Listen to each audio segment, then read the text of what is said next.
Good morning, fried fish. Kata gini lah. Buat jaket.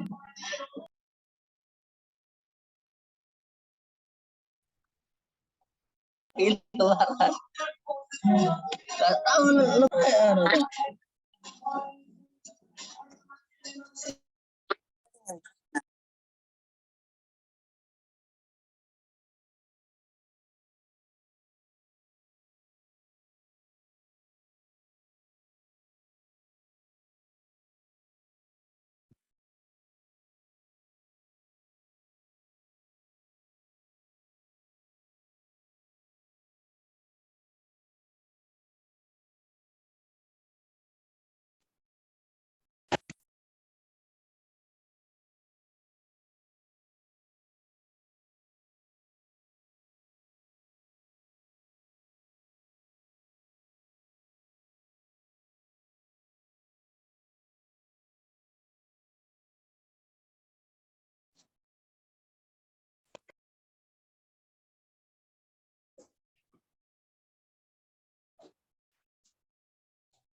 Baik, selamat pagi semuanya. Assalamualaikum warahmatullahi wabarakatuh. Pagi Pak. Halo Pagi Pak, Assalamualaikum warahmatullahi wabarakatuh. Baik, jadi maaf agak telat tadi sedikit, baru saya masuk.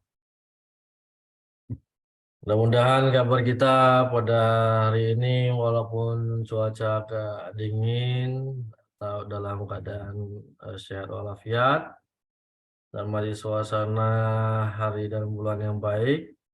Mari kita saling bermaafan, minal aidin wal faizin, mohon maaf lahir dan batin untuk kita semua. Dan selamat Idul Fitri bagi yang menjalankannya. Baik, kita ketemu lagi dalam mata kuliah Hukum Internasional yang seharusnya pada hari ini adalah pertemuan keempat. Namun karena kita libur pada minggu lalu, sehingga hari ini kita masih pertemuan ketiga. Dan terima kasih juga untuk yang sudah bisa ataupun berkenan untuk hadir pada perkuliahan hari ini. Walaupun misalnya ada yang sedang di perjalanan, ya kan, harus balik ke Medan, atau sedang masih berlebaran, mudah-mudahan bisa ya fokus, ya kan, kita dalam perkuliahan hari ini. Baik, pada pertemuan hari ini kalau pertemuan yang lalu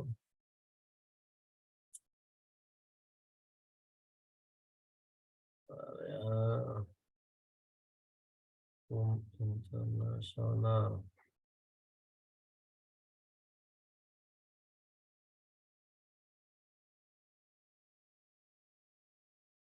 Kita membahas mengenai pengertian-pengertian dari hukum internasional dan ruang lingkup daripada hukum internasional. Pada hari ini kita akan coba membahas mengenai sejarah dan perkembangan hukum internasional.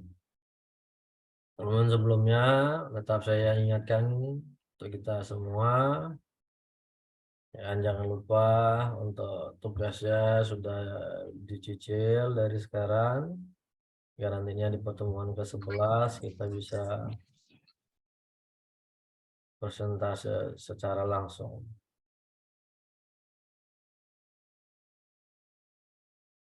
Yang sudah masuk dan bergabung pada pertemuan kali ini sudah berjumlah 19 orang. Ya, lumayan sudah banyak.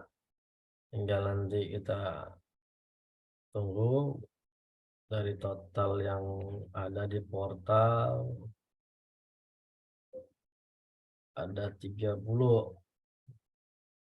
Berarti kurang 10 atau 11 orang lagi yang belum hadir.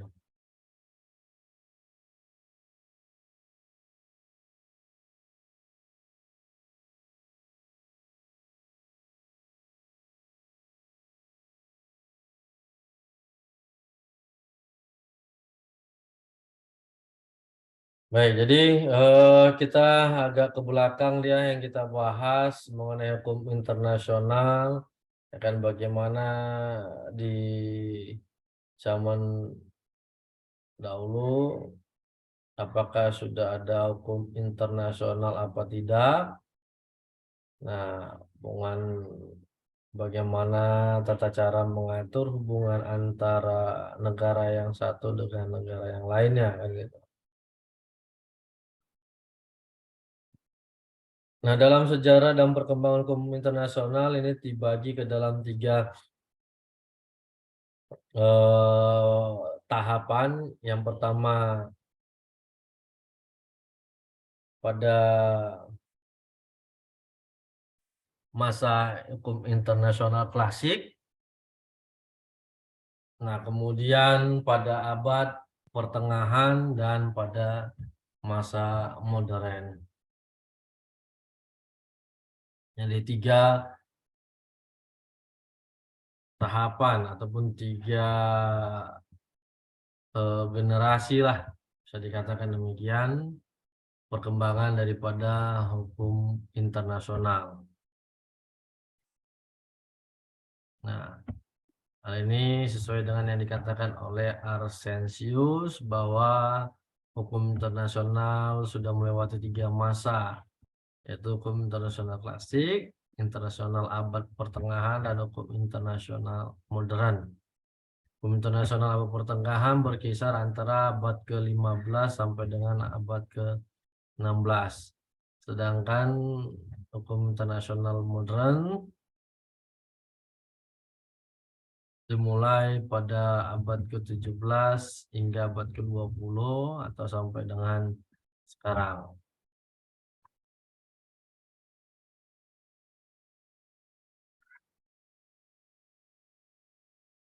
Kalau kita lihat kan sekarang sudah mencapai abad ke-22, ya kan? Nah, di dalam hukum internasional klasik, perkembangan daripada hukum internasional itu bisa kita lihat dari sistem pemerintahan di India kuno, Cina kuno, Yunani, dan Romawi kuno.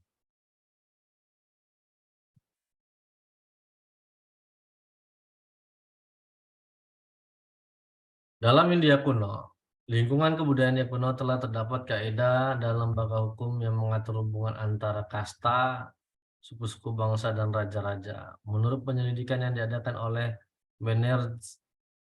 Banerjee pada masa beberapa abad sebelum Masehi, kerajaan-kerajaan India sudah mengadakan hubungan satu sama lain yang diatur oleh adanya kebiasaan.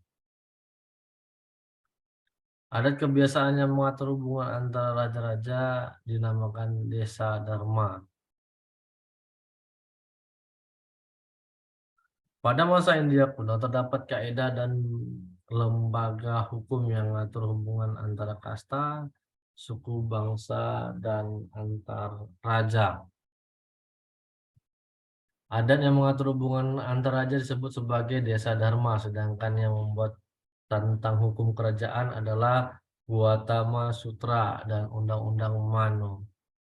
Hukum yang mengatur hubungan antara raja pada saat itu tidak bisa dikatakan sebagai hukum internasional. Hal itu dikarenakan saat itu belum adanya pemisahan antara negara, soal-soal kemasyarakatan, dan negara. Tapi pada saat itu sudah terdapat tulisan-tulisan yang menunjukkan adanya berbagai ketentuan yang mengatur hubungan antara raja atau kerajaan.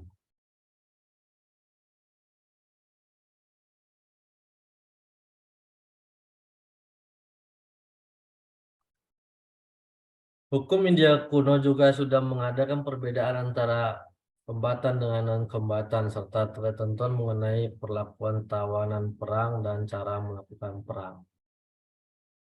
Nah, jadi dengan adanya pada masa itu pembagian antara kasta, suku, bangsa, dan raja-raja, ibaratkan ini seperti Indonesia antara provinsi yang satu dengan provinsi lainnya kan gitu. Antara kerajaan Delhi dengan kerajaan Mataram dan sebagainya kan gitu. Nah, tetapi dalam hal ini pada masa itu belum dikatakan dia belum menjadi hukum internasional, tetapi sudah ada pengaturan batas-batas kewenangan daripada raja. Nah, mengingat pada masa India kuno kan, nah mengenai wilayah ini kan juga tidak diatur. Nah, batas wilayah tergantung dari rajanya masing-masing kan gitu. Tidak ada ketetapannya.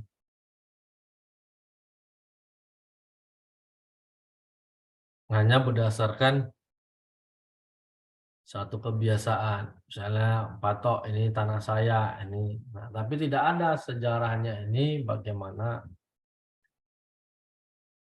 kepemilikan daripada satu wilayah. Gitu. Nah, jadi karena adat inilah yang dikatakan menjadi adanya satu hukum yang berbeda di antara masyarakat hukum adat. Nah, kalau kita lihat kan di India sampai dengan sekarang, apalagi dulu ada kasta kan gitu. Nah, kasta-kasta inilah menunjukkan derajat daripada satu kelompoknya.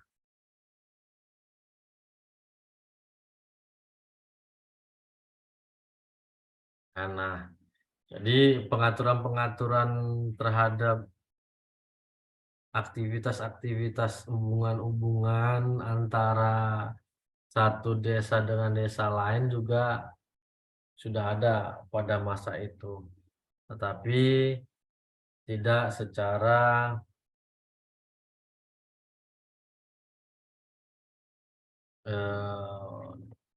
terperinci kan gitu hubungannya.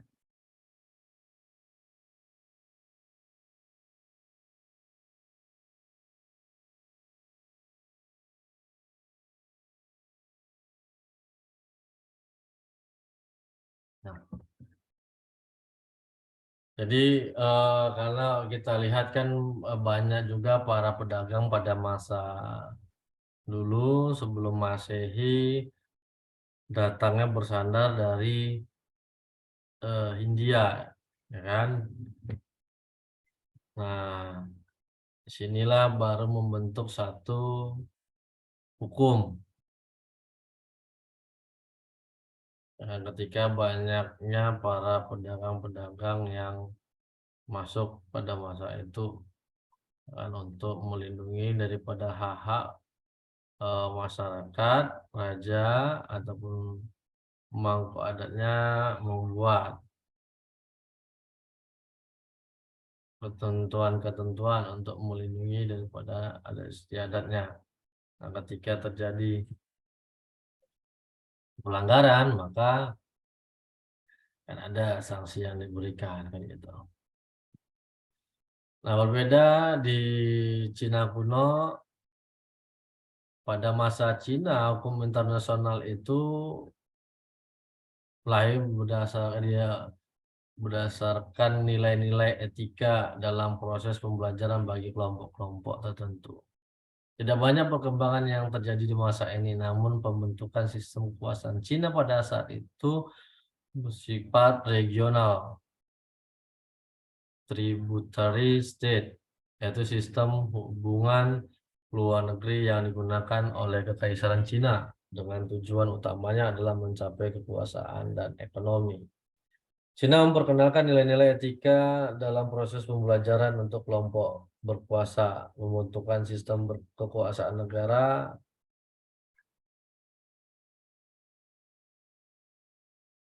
yang dibentuk oleh negara Tiongkok yang dicanangkan oleh Konghucu.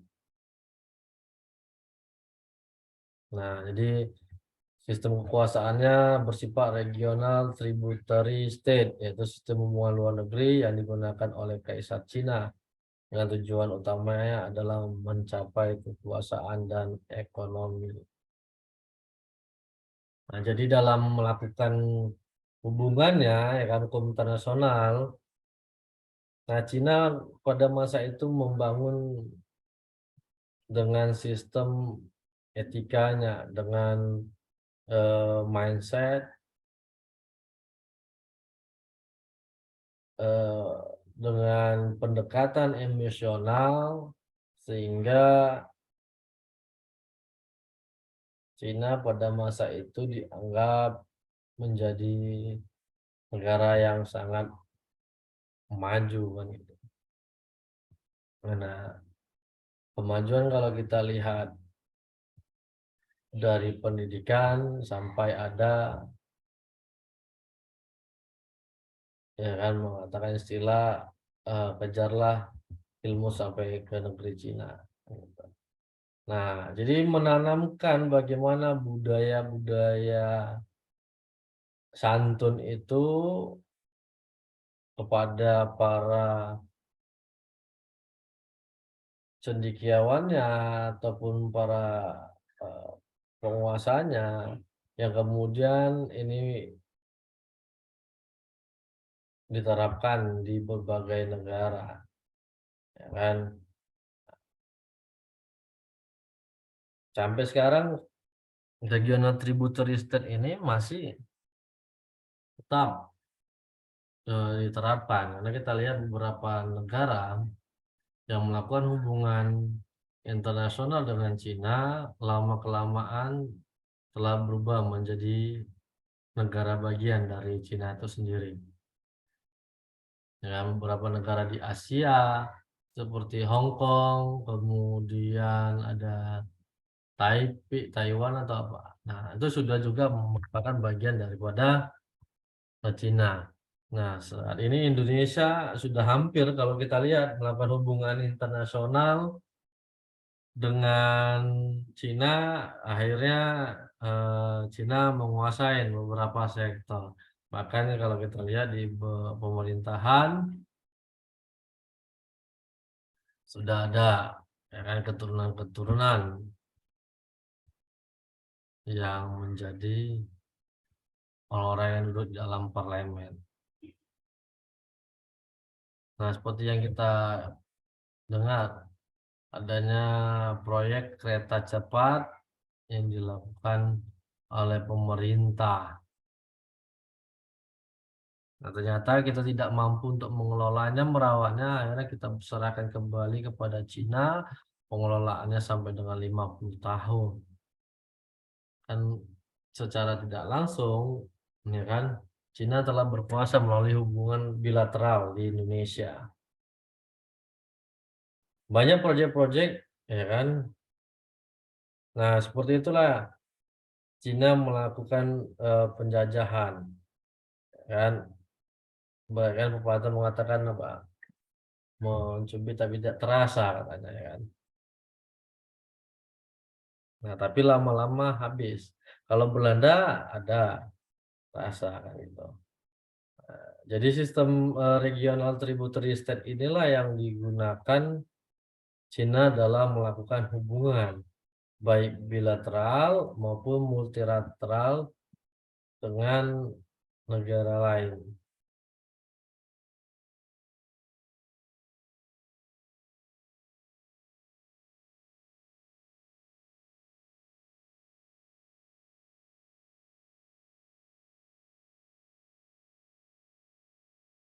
Nah, bagaimana pada masa Yunani kuno? Nah, di Yunani kuno ini ada lahir pada masa itu hukum intermutisifal, yaitu kaidah-kaidah kebiasaan yang berlaku dalam hubungan antar negara kota mengenai utusan, pernyataan perang, dan perbudakan tawanan perang. Kaidah intermunisifal ini sangat dipengaruhi oleh agama, sehingga pada masa itu tidak ada pemisahan antara negara dengan masyarakat. Ataupun tidak ada pemisahan yang tegas antara hukum, moral, keadilan, dan juga agama. Selain itu pada masa ini telah dikenal adanya ketentuan perwasitan dan wakil dagang atau konsul. Di masa ini konsep hukum alam menjadi sumbangan yang penting bagi hukum internasional, dan konsep ini kemudian dikembangkan lagi oleh orang-orang Romawi. Apa itu konsep hukum alam?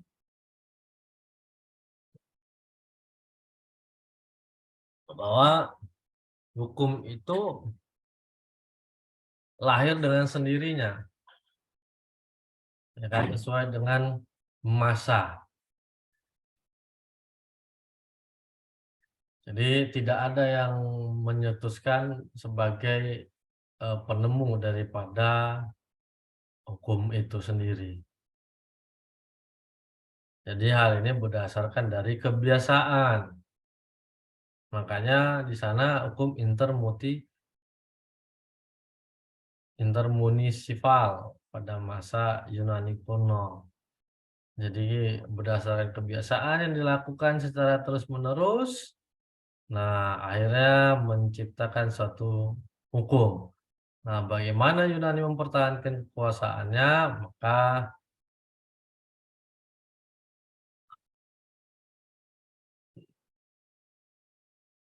tergantung daripada agamanya.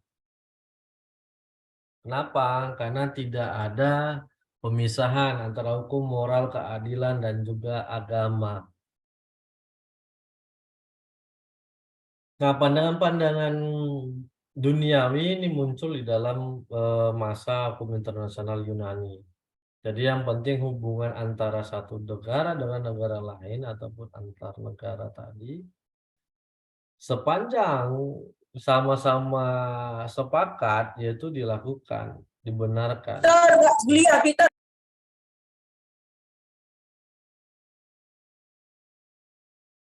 Dalam perbudakan, perang, kan itu masih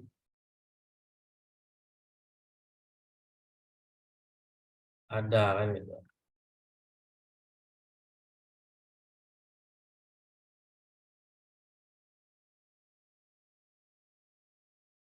Nah, jadi karena tidak ada pemisahan antara hukum, maka dikenallah adanya perwasitan dan wakil dagang. Nah, kalau sekarang dia disebut dengan arbitrase. Pernah dengar arbitrase? Enggak. Belum ya. Nanti mungkin kalau belajar hukum dagang, ya kan, itu akan dibahas.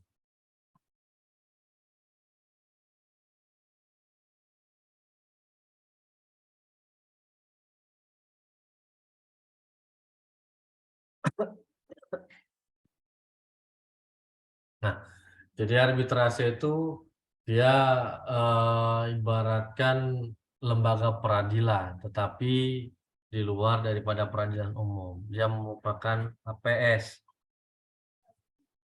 alternatif penyelesaian sengketa. Jadi wasitnya itu bisa diusulkan oleh para pihak yang bersengketa. Nah, tetapi ketua daripada majelisnya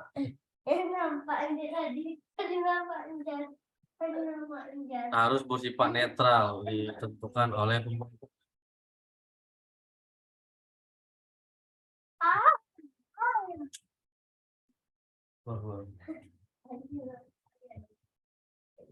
Nah,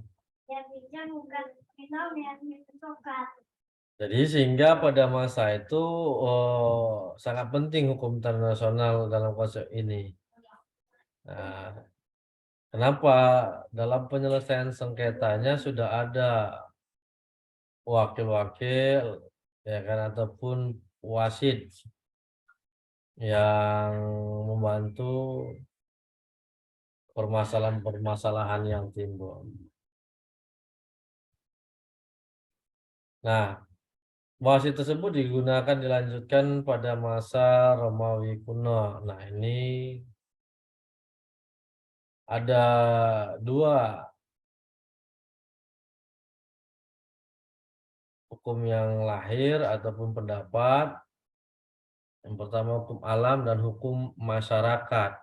Nah, kalau hukum alam tadi lahir berdasarkan waktu, masa, ya kan, karena kebiasaan, sehingga mereka merasa itu menjadi bagian atau hal yang terpenting, sehingga sepakat. Sehingga secara tidak langsung ada hukum itu lahir dengan sendirinya tanpa ada dibuat ataupun dicantumkan secara tertulis. Nah, kemudian hukum masyarakat, inilah dia lahir berdasarkan kesepakatan daripada masyarakatnya.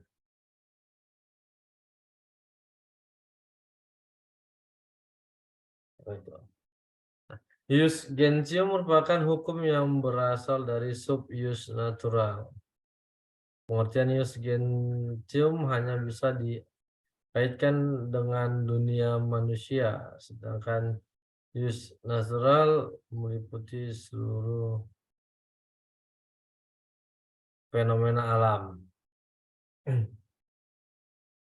Pada masa kekuasaan Romawi ini, hukum internasional tidak mengalami perkembangan yang berarti. Hal itu dikarenakan adanya Imperium Romawi Suci, yang mana hal itu menyebabkan suatu bangsa yang merdeka tidak dapat berdiri sendiri. Selain itu dikarenakan adanya struktur masyarakat Eropa Barat yang sifatnya feodal, yang mana telah melekat pada hierarki otoritas yang menghambat munculnya negara-negara merdeka.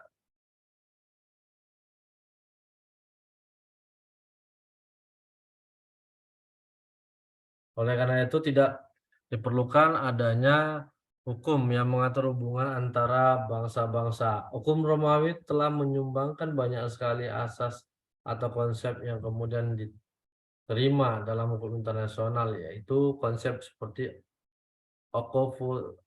occupatio servitude dan bona fides, juga asas fakta sur servanda merupakan warisan kebudayaan Romawi yang berharga. Nah, kalau fakta sur servanda ini merupakan sampai sekarang kita gunakan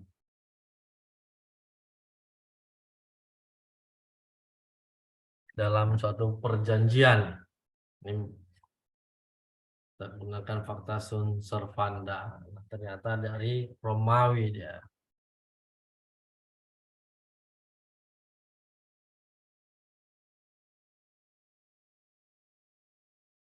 Nah, jadi hukum masyarakat ini berdasarkan sebuah perjanjian. Karena masyarakat itu sendiri menghendaki adanya hukum, mereka membuat hukum itu. Nah, jadi apa yang dibuat masing-masing negara, ya itulah yang menjadi hukumnya, sehingga tidak ada satu hukum yang secara khusus pada masa itu untuk mengatur hubungannya.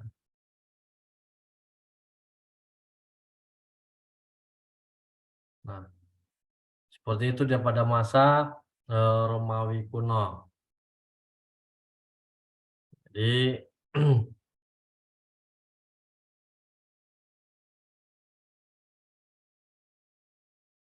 pada masa Romawi ini tidak terlalu banyak perkembangan daripada hukum internasional.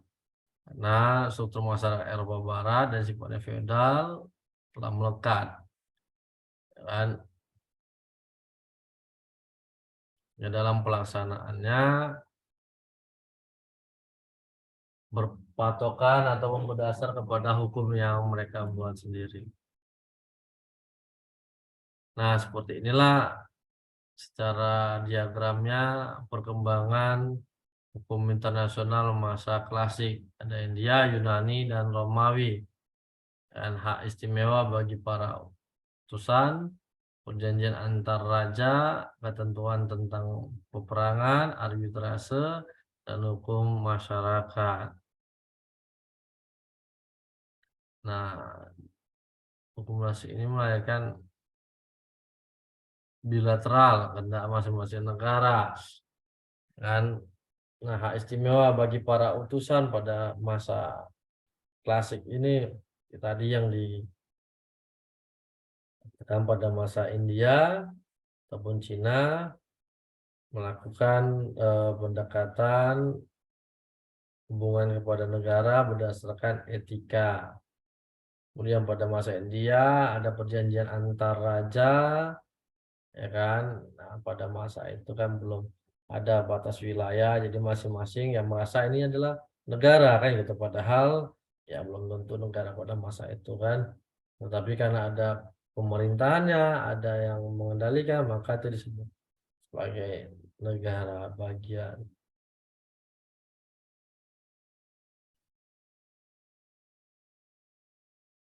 Nah, kemudian tentang peperangan, nah bagaimana etikanya dan bagaimana regulasi melakukan terhadap tahanan perang.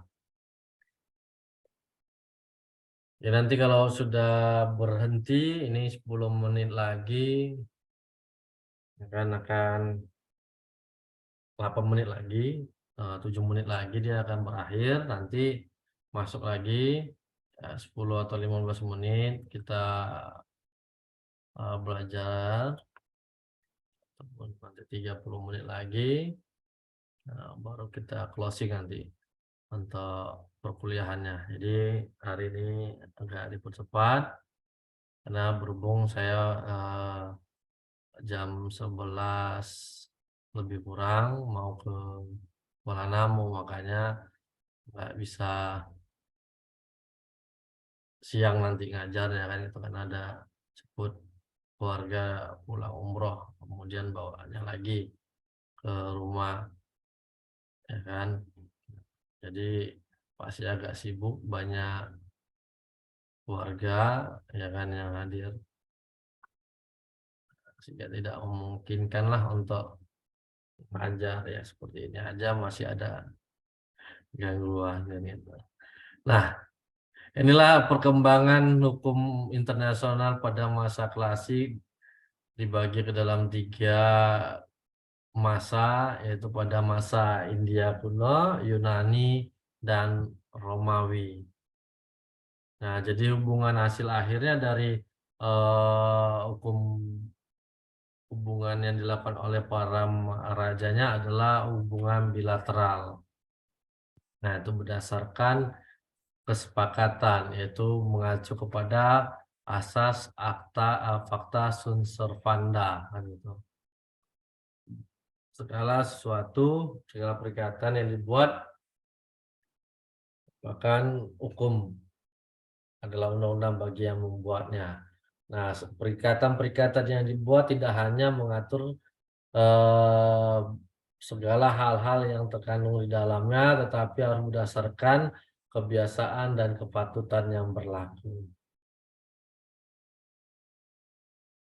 Ya kan? Jadi perikatan-perikatan yang dibuat tidak hanya berlaku berdasarkan apa yang dibuat, tapi harus berdasarkan kebiasaan dan kepatutan yang berlaku. Nah, dari perjanjian-perjanjian itu harus melihat apa namanya kearifan lokal daripada masyarakatnya kan gitu. Karena setiap ataupun budaya lah, setiap daerah itu kan memiliki budaya yang berbeda kan gitu. Nah, sehingga ya isi daripada klausul-klausul perjanjian-perjanjian dari hukum internasional pada masa klasik ini tergantung daripada keinginan masing-masing pemerintahnya.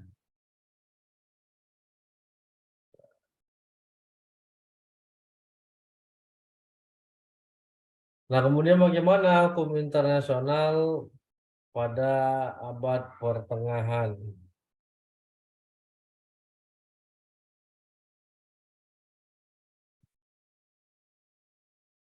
Kita lihat, nah ada pada masa agama lah dibilang Islam dan perjanjian.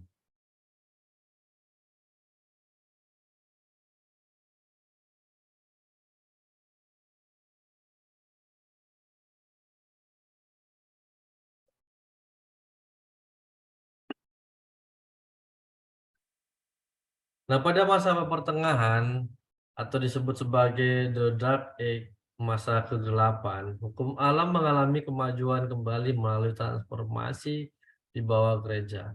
Peran keagamaan mendominasi sektor-sektor sekuler. Sistem kemasyarakatan di Eropa pada waktu itu terdiri dari beberapa negara yang berdaulat yang bersifat feodal atau dan tahta suci. Vatikan. Ya.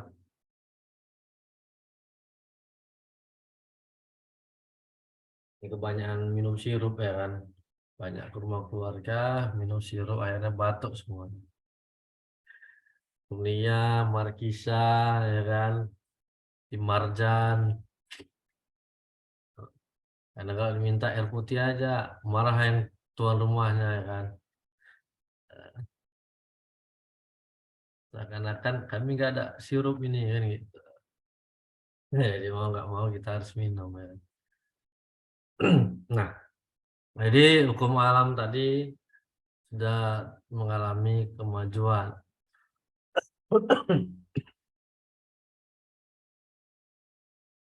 Ya, agama sudah menjadi andil. Ya, pada masa itu muncullah konsep perang adil sesuai dengan ajaran Kristen yang bertujuan untuk melakukan tindakan yang tidak bertentangan dengan ajaran gereja. Selain itu, beberapa hasil karya ahli hukum memuat mengenai persoalan peperangan, seperti Bartolo yang menulis tentang tindakan balas yang seimbang. Honor de Bonnet menghasilkan karya The Tree of Battles tahun 1380. Nah, jadi jawab pertengahan sudah mulai masuk pengaturan-pengaturan negara itu berdasarkan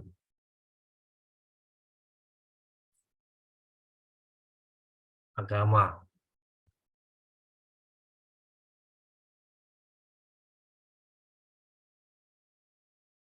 Meskipun pada abad pertengahan hukum internasional tidak mengalami perkembangan yang berarti sebagai akibat besarnya pengaruh ajaran gereja, tetapi negara-negara yang berada di luar jangkauan gereja seperti Inggris, Prancis, Venesia, Swedia, Portugal, benih-benih perkembangan hukum internasional mulai bermunculan. Traktat yang dibuat oleh negara lebih bersifat mengatur peperangan, perdamaian, gencatan senjata, dan persekutuan-persekutuan. Baik, waktu tinggal 1 menit lagi, nanti silakan masuk kembali. Ya kan? Nah, jadi pada masa ini pertengahan ini apa nih andil daripada Vatikan itu luar biasa. Ya, jadi hubungan-hubungan internasional itu berdasarkan ajaran agama. Bagi gereja, bagi yang ingin eh, masuk surga dan segala macamnya kan gitu. Maka harus mengikuti bagaimana yang ditetapkan oleh gereja.